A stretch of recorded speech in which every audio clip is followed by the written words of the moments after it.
100 कोटीचा आरोप ठेवून त्या माणसाला केवळ त्यांनी ॲफिडेव्हिटवर सह्या करून दिल्या नाहीत आणि म्हणून त्यांना 13 महिने जेलमध्ये काढावं लागलं.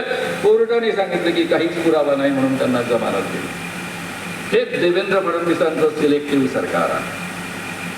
कुणावर खटले दाखल करायचे आणि कुणावर नाही हे कायदा नाही ठरवत.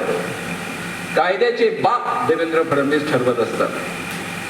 हे चित्र सध्या महाराष्ट्रातलं आहे, ते नीटपणे आपण समजून घेतलं पाहिजे.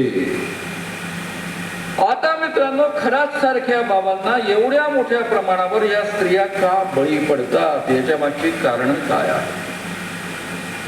बाबा प्रत्यक्ष चिंचोके घासून घुसून स्वच्छ करायचा, चारण्याचा चिंचोका 10,000पासून तर काही लाखांपर्यंत विकायचा, वगैरे वगैरे अनेक प्रकार आहेत. मी ते सगळे सांगत बसत नाही. हे सगळं वृत्तपत्रांनी, TV माध्यमातने आणि वेगवेगळ्या मीडियाने तुमच्यापर्यंत पोहोचवलेलं आहे. म्हणून मी आता तुमच्या पुढ्यामध्ये मूळ विषयाला हात घालतो की एवढ्या मोठ्या संख्येनं आपल्या समाजामधल्या स्त्रिया बाबांना बळी का जातात, याच्या मागची कारणं काय आहे?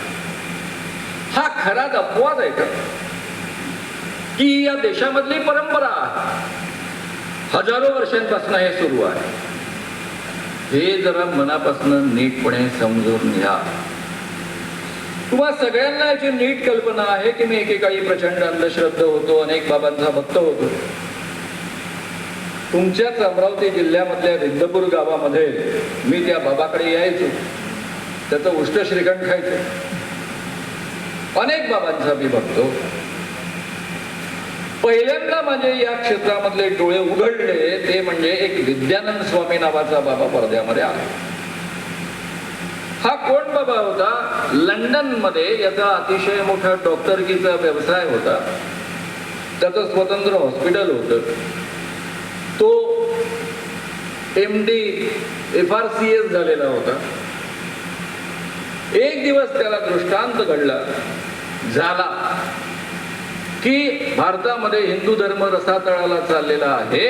त्या हिंदू धर्माचा उद्धार करण्यासाठी तो एकदम डायरेक्ट लंडनवरून आमच्या वर्ध्यात अवतरला. वर्ध्यात उतरला. अनेक त्यांचे भक्त झाले. त्या माझे भक्त शिरोमणी माझे वडील.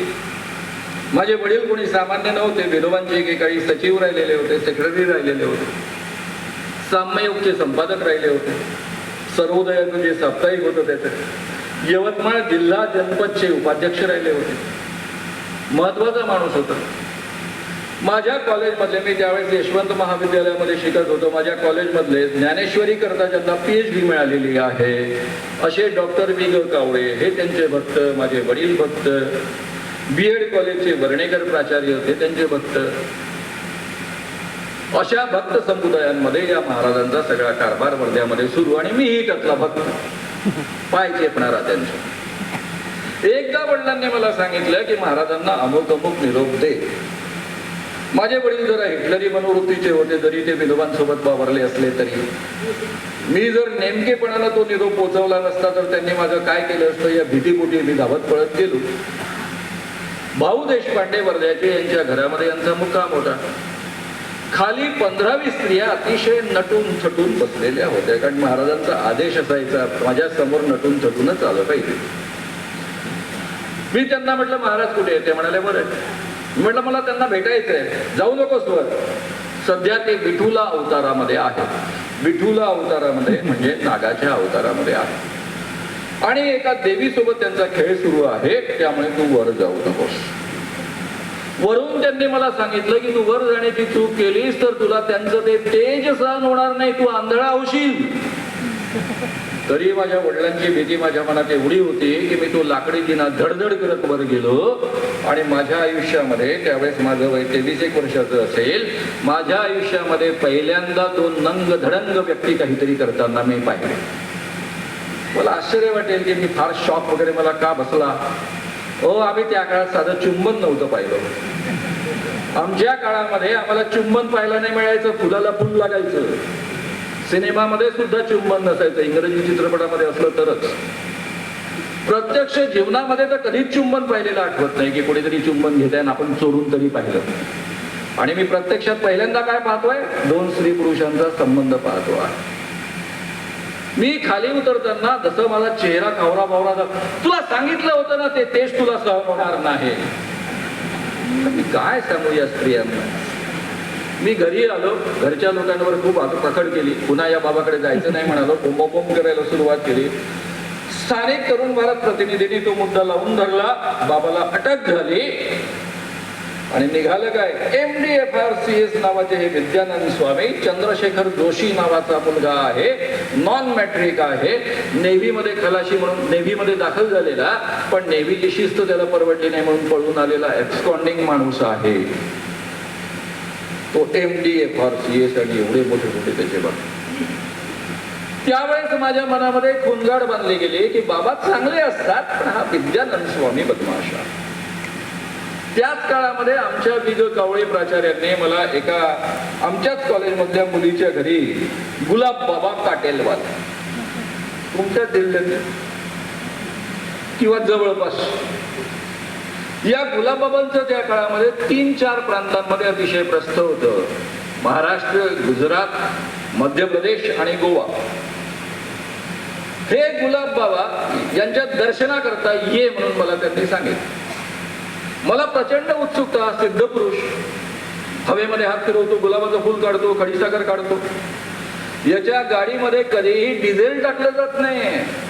कोणत्याही विविध पाणी काढ म्हणतो, पाणी टाकतो आणि याची गाडी ढुरू चालायला लागते. ह्या सगळ्या कथा मी ऐकलेल्या होत्या आणि त्यामुळे या चमत्कारी सिद्ध पुरुषाला पाहण्याची मला प्रचंड उत्सुकता होती. मी माझ्या काही मित्रांसोबत तिथे गेलो. आम्हा पुरुषांना आतमध्ये प्रवेश नव्हता, आतमध्ये फक्त स्त्रियांना प्रवेश होता आणि या कृष्ण अवतार गुलाब बाबाची सगळ्या स्त्रिया आंघोळ घालत होत्या.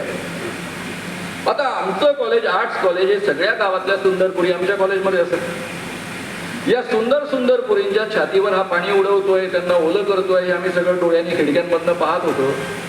त्यावेळेस आम्ही चर्चा केली की हा बाबा लेकाचा बदमाश दिसतो. माझ्या डोक्यात दुसरं घुसलं की बाबा हा बदमाश म्हणजे 2 बाबा बदमाश, बाकी सगळे चांगले. कारण मला स्वतःला सिद्धी प्राप्त करायच्या होत्या आणि सिद्धी गुरुशिवाय प्राप्त होत नाही म्हणून मी वेगवेगळे गुरु शोधत होतो. अनेक बाबांचा मी भक्त होतो, असा तो माझा कालावधी होता. 1980 साली मी किर्लोस्कर प्रेसमध्ये नोकरीला गेलो. त्यापूर्वी 4 वर्ष तरुण भारतामध्ये मी कॉलम लिहित होतो, इंग्रजीचा प्राध्यापक राहिलो, BCom BA पर्यंत शिकवलं. हे सगळं मधल्या काळात घडलं तरी माझ्या अंधश्रद्धा कायम आहे. मी किर्लोस्कर प्रेसमध्ये नोकरीला गेलो आणि त्या ठिकाणी मला किर्लोस्करचे 60 वर्षाचे अंक वाचण्यासाठी मुकुंदराव किर्लोस्करांनी सांगितलं. त्यातून एक विशेषांक तयार करायचा होता आणि तिथे मला आचार्य अत्र्यांचा एक लेख वाचायला मिळाला. त्यांनी नारायणगावच्या केडगावकर शास्त्र्यांना एक्सपोज केलं होतं आणि ती अत्र्यांची भाषा, अत्र्यांच्या भाषेमध्ये ते वर्णन त्यांनी लिहून ठेवलं. मी त्या भाषेमध्ये वर्णन करू शकत नाही, या ठिकाणी स्त्रिया मोठ्या संख्येनं आहेत. ते असं म्हणत होते की बाबा दिवसातनं 2दा सत्संग करत असत. त्यांचा सत्संग कसा असेल, त्यांच्या रूम मध्ये येताना स्त्रियांना सगळे अंगावरचे कपडे काढून आतमध्ये यावं लागत असेल. आतमध्ये आल्यानंतर त्यांना आपल्या शरीराला तेल चोखावं लागत असेल, चोळावं लागत असेल, लावावं लागत असेल. बाबा नागडे पडलेले असत आणि स्त्रियांनी त्यांच्या छातीने बाबांचं, ज्याला आपण काय म्हणतो मसाज करणं, ते मसाज करायचं, अंगभर मसाज करायचा. एक स्त्री थकली की दुसरी, दुसरी की तिसरी, तिसरी की चौथी, असा तो मसाज करायचा. आणि मग मसाज करता करता बाबांची कृपा होईल त्या बाईला शुद्ध केलं जायचं. हे सगळं वर्णन आचार्य अत्र्यांनी लिहून ठेवलं आणि शेवटी त्यांनी लिहिलं की सगळेच्या सगळे बाबा असेच असतात, याला कोणीही अपवाद नसतो. आणि तिथे ते वाक्य वापरलं, वृक्ष तेथे छाया, बुवा तेथे बाय. जसा वृक्ष या जगामध्ये छायेशिवाय असू शकत नाही, तसा बायकांच्या भानगडीशिवाय कोणताही बाबा असू शकत नाही.